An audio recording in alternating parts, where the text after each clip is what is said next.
engravers, this is Justin here. This is another video in our series on the Engraving Challenge for June 2020. Today we're looking at Beech's Romance and an engraving by Joseph Trefler. This particular engraving was done in Sibelius, and it uses Bravura as its main font, combined with Century Schoolbook, and they pair really well. And I think it looks very nice together. The stroke lengths of the letters match a lot of the stroke lengths of the stems and the staff lines, things like that. The weight is very nicely balanced. This is the piano score we're looking at, and it starts with a title page here, and then a like info page on page 2, and then the music starts right on page 3, and it goes all the way back to page 9, and that's assuming you're counting this is page 1, so it's actually 11 pages. One thing I would point out about the layout in this is it's using a slightly larger page size. It's 9.5 by 13, which is a slightly older dimension that you see for older editions. You still see it today in like orchestral parts. That's the typical size for large scale orchestral parts, but it's more common today to see the 9 by 12. But we will take that into account when we're talking about our layout decisions here. This particular engraving is very nicely balanced. As you can see, there's almost no spots where there are like large gaps anywhere, or strange pockets of major density. The layout is really phenomenal on this particular edition. And pretty much throughout the entirety of the work is that all of the staff spacing is consistent, which is really nice, and that's a really good it's a testament to the original layout decisions that were made, which there's not much more to say about it. It's just really good. This system right there might be the only one. Those two systems, and they're like that because it's just 2 bars per system as opposed to 3. And that might be the only system that looks too loose, and I think that's almost unavoidable because every other system, especially once the piece really gets going here toward the end, it's 3 bars per system. Okay, let's look at just a couple things real quick on the title page. This name obviously is still using the husband's name, so I wouldn't do that. Make it actually what her name was, Amy Beech. And then the same here. The romance in capitals is a little bit archaic. It's fine if you really want to insist on it. The dedication is too large. I'm not sure why that's so large. It should be a 10-point font. And then for our staff sizes here, so this is really nice. We got the large scale tempo at the full size, even though it's above the violin staff, which is smaller. So let's do a little measurement here, which means we have 5 millimeters there and 7 millimeters there on the piano. Perfectly normal for this size. And because this is a slightly larger page size, we've actually got a lot of room, especially in the outer margins, the top and bottom, but there's also quite a bit of room in between each system. So it feels roomy even though it is rather dense with a lot of content. So that, I think, is a really good choice to have the slightly larger page size. Sometimes it's not an option, but This layout is done really well, and even if we had to have the smaller page size, it probably would work just fine. Let's start looking at actual details here. So this edition, and this is an interesting thing to point out, is modernizing a lot of the rhythm choices. So all of these 3/8 motif that you see all over this piece, they have all been broken. You also see the dotted quarters that cross the bar, those have been broken. And you're going to see syncopations across the middle of the bar have also been broken there. You see it here, you see it here. This originally was one beam, that's been broken.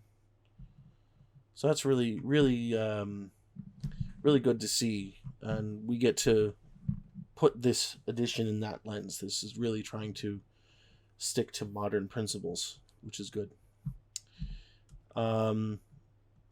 Not much to say immediately from the beginning here, other than maybe getting these slurs down closer to the note heads. They're a little bit far. This pianissimo here is exactly centered there, is delightful. It's nice to see that. It's a small thing, but it really is nice to see the attention to detail there. Same on this one right here. And then we're just going to keep looking through. So in this case, this is insisting on a downstem B. Again, one could argue that's definitely a more modern way of doing that. So then, of course, the slur would go up top.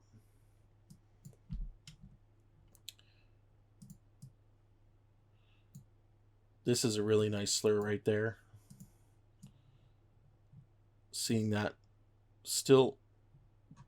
it still arcs with the line, but it's not getting in the way of anything. It's exactly halfway through the stem line, or the staff line. Staff space, sorry. This beam being slanted is a question mark for me. I probably would do that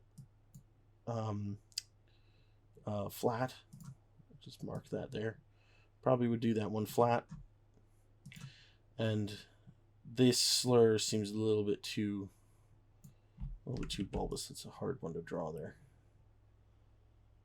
Yeah, and probably should get it closer like that. Something like that. This is all good. I would definitely get this guy in there. Get that closer. This is good. Even this slur gets right up in there. That's really nice. Really nice. And you can see some of the shortcuts here in favor of keeping the staff sizes or the staff distances consistent. Some of these stems have been shortened slightly. I would argue it's maybe even a little bit too much. Like you could fill in that little spot there. This one's really short. But one could make an argument that the mask of the diminuendo is just covering it or something. It's readable as it is. I wouldn't fuss about that too much. But that's a really nice thing to see. A lot of engravers will instinctively start moving the staves around, but that should always be your last resort if you have another more subtle adjustment.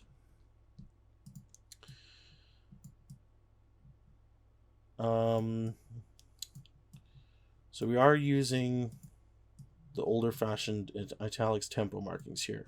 So we got to keep that in mind. And this is a little bit inconsistent with what was done up top here, because the main tempo is once on the top, but yet the modifications are on both staves. Not sure that's a good idea to be inconsistent like that, but we'll check out what happens later in the piece. This is all good. These ties are really well done as well. They're not really getting in the way of anything. I mean, if we're going to start nitpicking to that level, maybe a little bit more white space in there, but I'm not sure how you would get much better than that.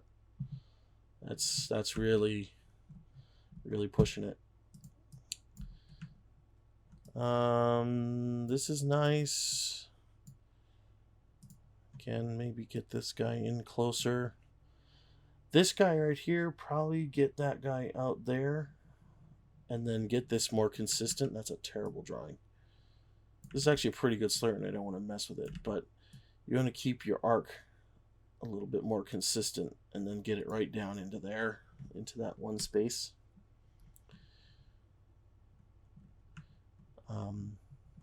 That's all good. Nice masking here of the bar line. That's very nice.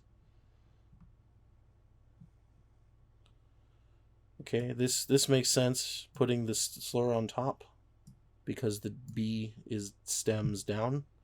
Also here, the B is stems down, so the slur would go up top. This is wonderful. That slur is very nice. If you really want to get picky, that tip should just be in the middle of the staff line, not further. Again here, just get that closer in. Probably the same on this guy too. Let's keep going.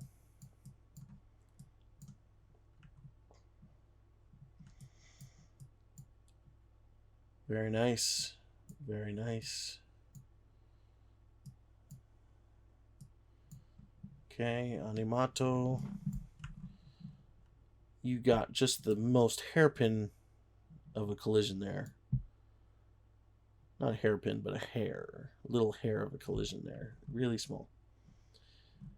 And this one, like, I'm trying to search for things to talk about on this one. It's just so well done. This is really, really nice.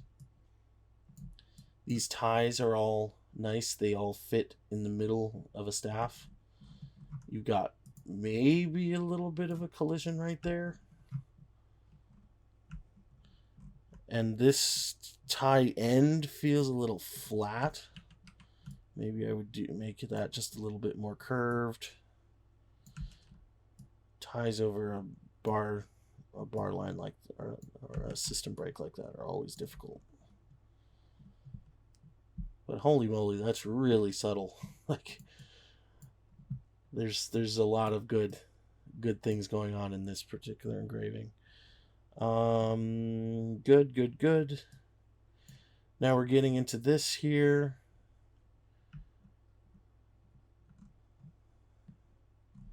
Okay, so we got the D sharp diminished here. I'm still waiting for someone to change this B sharp to C natural. Waiting to see if anyone has the guts to do that one, because I think it's probably warranted. Here's another spot there. It's really small collision here. You could probably just arc that just a little bit more. Next page. I see what you're trying to do with this guy, but the smaller the stems is not going to cut it there. This one is too short. It's got to be the whole octave, and as a result, this one ends up being too short as well. So it was valiant effort, but I don't think it's going to work here. All right, just get a little bit more white space in those ties. A little bit more. That particular slur right there, get that right in there.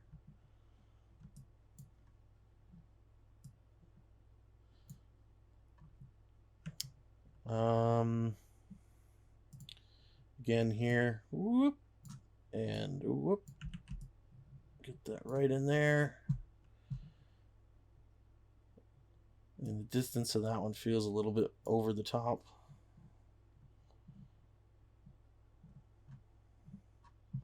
Yeah, same with all these. It's a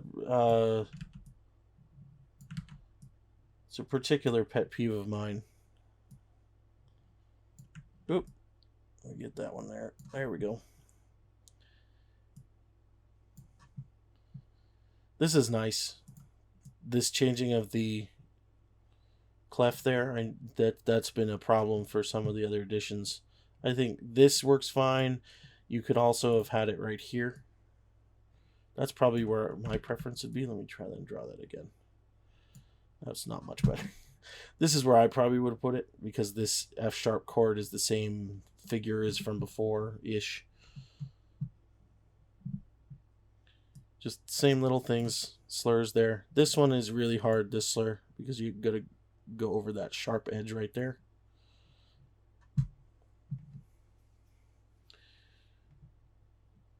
Nice. Let's go to the next page up here.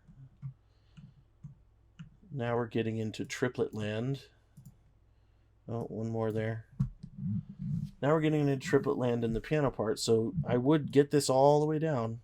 Might as well. And this looks like it's using the bravura numerals, which is fine. Maybe the positioning on that could be a little bit better, but I'm not sure how much better that could get. These triplets inside the staff are always hard to get to look good. Yeah, same here. Just get it just a little bit further. Get it right to the edge, right to those note heads. A cello rondo here. So same here. Just get it right down. There's no reason not to. Just get it in there. These are all good. This left hand is pretty good. A couple of these could get just a little bit further. Just a little bit. And similes starting here. I don't know if I'd start it here or here. One could also argue starting it here too. This seems like a slightly more awkward place for it, but I'm not going to bemoan that point. It's fine. Again, get those slurs right through there. This is nice. This cross staff here actually works pretty well.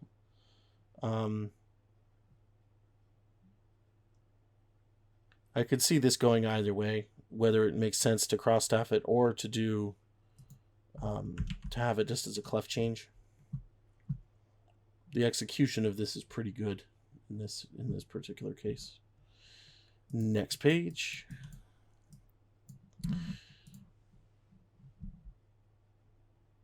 I'm just going to check something here. So I have the same file,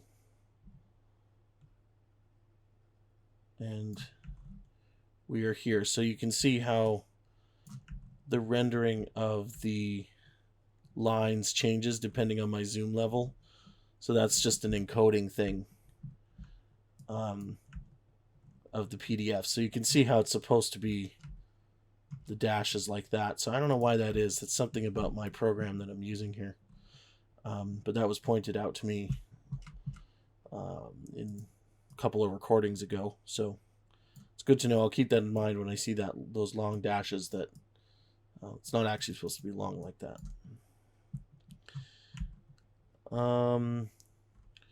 This is just a silly one, but this should go up stem right there. Good. This is nice, doing the whole note. That makes a lot more sense than the original had. It's very well done. Very well done. Very nice. This is good. Good treble clef. Nice use of the modern pedal symbols as well. I think that's a nice touch to keep it more consistent with modern practice. Now we're back to the recap like section, or the A section. This is good. Again, maybe try and get that guy right in there.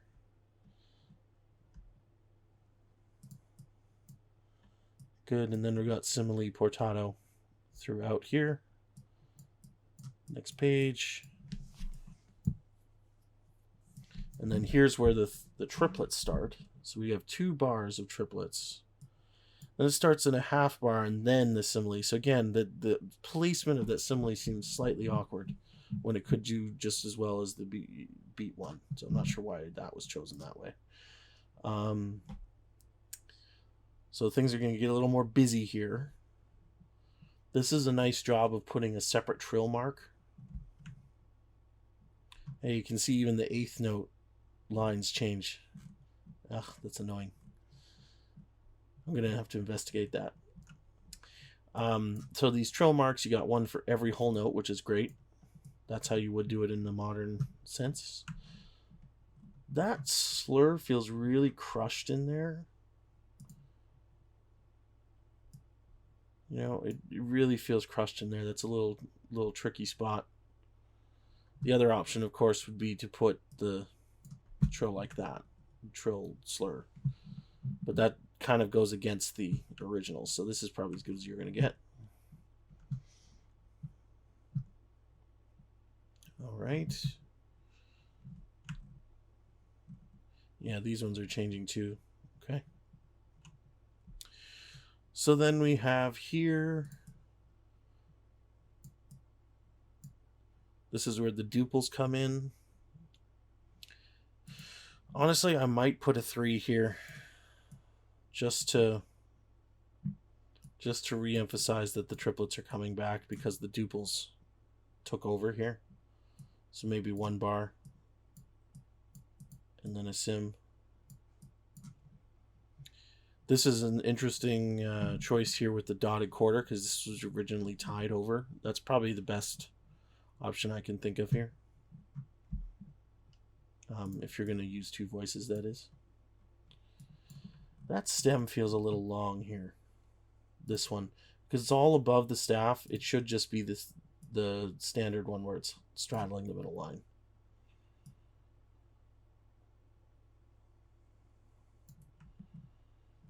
And then if you want the triplet to be inside the staff, that's okay. As long as you can read it, that it's a 3.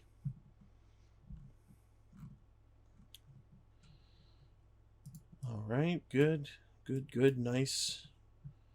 Triplets everywhere. Next page. Nice splitting of the dotted quarters. Very well done. Very nice. A couple of these might need to be flipped. This one in particular, I can see why you didn't, because everything else is the other direction. But I probably would flip those. There. This one's okay as it is. And I know that causes a little bit of visual inconsistency, but it's better to be consistent with your beam or your stem directions.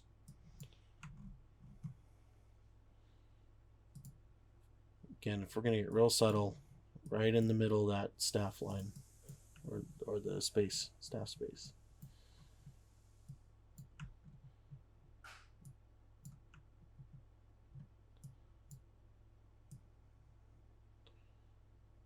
This is all good. Still in triplet mode, so we're having 2 voices and triplets here. One thing I'm a little bit concerned about right here is your staff stem or your stem lengths are getting a little bit too short here. Like, just even 1 space more would make this more justifiable. It's good that they're flat, because that makes sense when you have these chords going back and forth, when they're the same chord, right? So it makes sense that they're flat, but I would not have those stems be that short. They're a little bit too much. Final page over here. This is that one system that's a little bit too spread out. Get that slur a little bit closer. This is really nice. That's a really nice grace note execution. Very nice. And then we're doing MS here for the left hand. I think you might not even need the MS. Like, because you're doing your cross stem here, that it's obvious that it's the left hand, and then you also have this line telling you to go back down. The line probably isn't necessary either, because this isn't a continuation of a melodic idea. That line is not designed to tell you move your hand. That's designed to tell you a continuation of a melodic idea across a staff. Right? So that's a pretty important thing. So I would get rid of that line. That line doesn't really help anything here. And I think the left hand crossing makes total sense because you've already crossed here. The other option, of course, would be to put this entire section, this entire bit down here with a clef change. That would be legitimate too. All right. More triplet, triplet, triplets all the way to the end. That's a good spot to start your 8 VA right there. That's great. And triplets right to the end. Nice execution of these portados. I would get some of these slurs again, just get them right in there.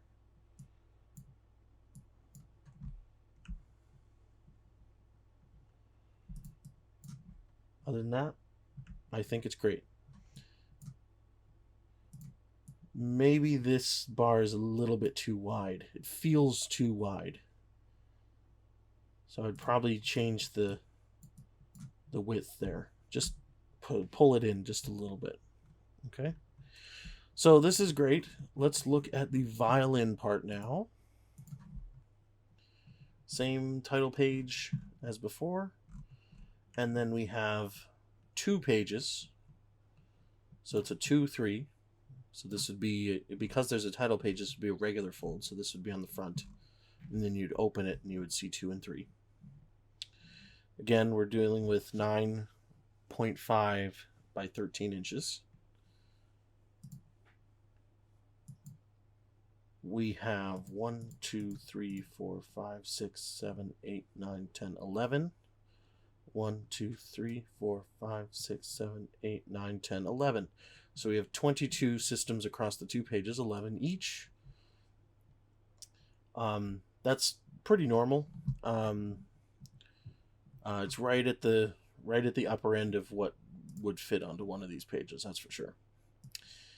Let's have a look. We have 7mm staff size, which is very normal, very standard, which is good.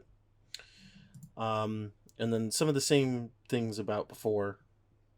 You know, this is too large. Do you really want to do the title case or the all caps? That's an addition question. First thing I want to mention here is the indent is missing. You need to have some sort of indent. And having the copyright left aligned is fine. Not ideal. Doesn't really matter. That's a house style thing. I always prefer it in the center just because it makes it more obvious. And we do have the name of the part properly on the corner and the middle header. It's also on the title page. So let's have a look at the music. Most of the staff spacing between the systems is fine, though some of them are a little bit haphazard, and it seems like it's because things are just getting moved out of the way because of there's too much. There's not enough space because of the high notes, because we're not using any 8 VAs in this part, which that's a legitimate decision to make when considering a violin part. Usually they wouldn't prefer 8 VAs. So we're just going to have to live with that for this particular part.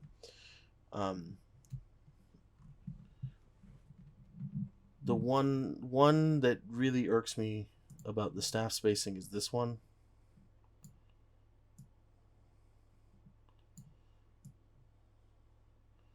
Where we have a pretty consistent 18 or 19. But then it jumps back down to 16. So 18 seems to be a more consistent size, and I think that's mostly because there's just high stuff that's pushing things out of the way.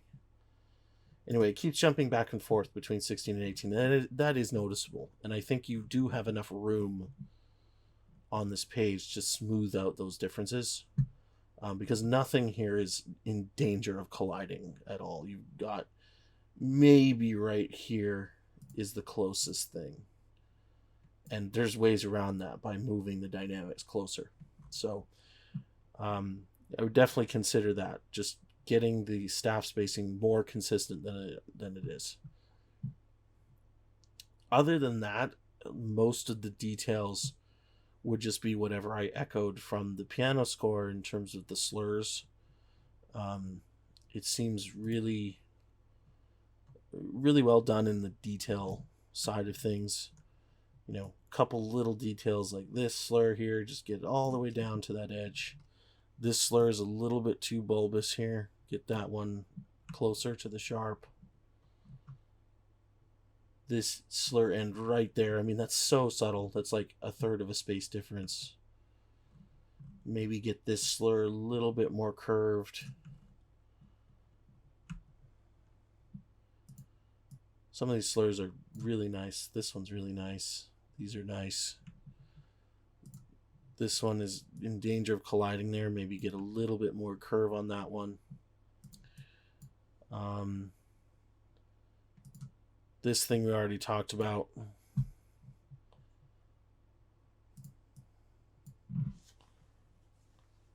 This stem length here, that feels a little bit short. I'm not sure why that would be shortened. This is good. Don't have to worry about page turns here because it is one continuous spread. Yeah, and it gets really up there in the stratosphere.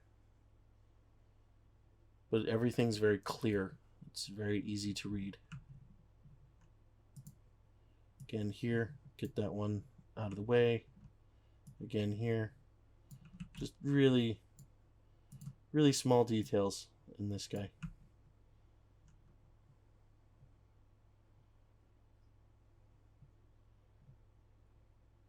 So this is interesting. Here you did actually put the slur up top.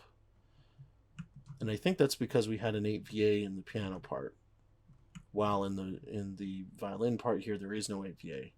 So, two things that I want to say about this one is that distance there between the ledger lines, you need to give a little bit more there. Just ever so slightly a little bit more, just so we can actually see that separation. And then the reason you would put the slur up top is because you don't want to put a slur down here because they collide with the ledgers. That is a traditional rule, and I think that's good. The only thing I would then probably try to do is make this just a little bit more conspicuous with a little bit more curve to it.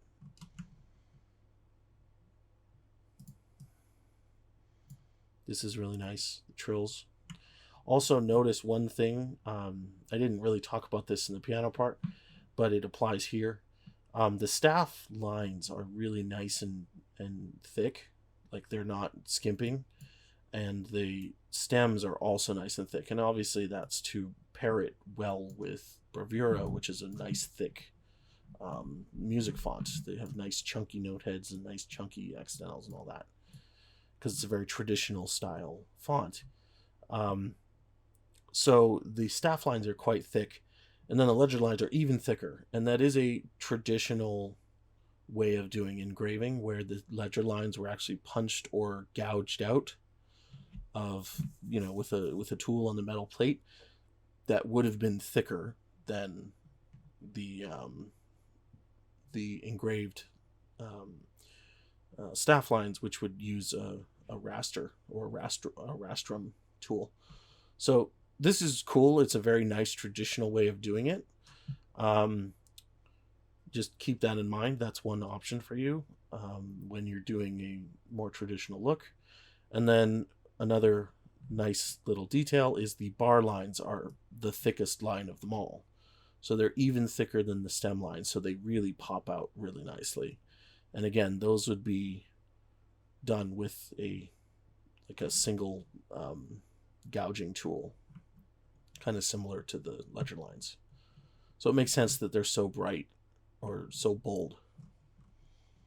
And it's really nice. It makes them pop. Okay, this is all good. Honestly, there's not much to say. It's just really well done. We can use this as a great example of what are the good things to do. I might take issue with this slur here. That's like too flat. So then we have to commit to getting it outside that staff.